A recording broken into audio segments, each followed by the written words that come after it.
So guys, back on the saddle support. I've put the inner piece on, greased it up into those two slots.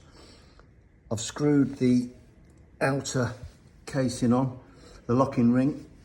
I've got it in position and I've put the lock nut in there. Look, there's a little peg that goes into these recesses. You'll know when you got it there because it will stop, and then you give it another hard knock until it lines up. Put your two bolts through. There's two spacers to line it up.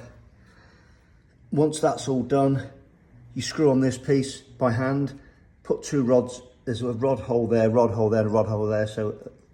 And then you just crank them up by hand. And then I'll put a little dent there, so you can see it. Just there, that's my mark to know that's going to line up.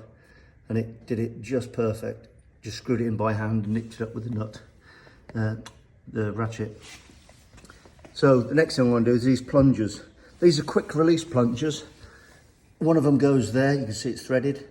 Another one goes down here where it's threaded.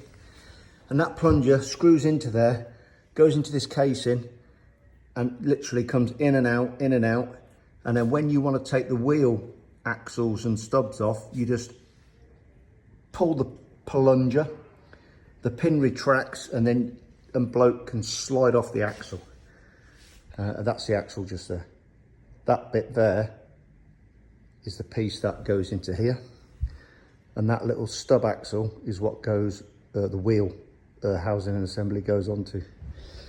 So these pins then, there's one assembled. That's your handle. You can just see those little bent lugs. It pivots. You've got the shaft with the plunger on the end. You've got the spring to make sure it goes backwards and forwards. You've got the screw on cap, and you've got a hole there and a hole there. And whichever hole lines up, you put a little 8mm bolt in there to stop it from unscrewing. So I'm going to assemble these ones and then put two on, one there and one at the bottom.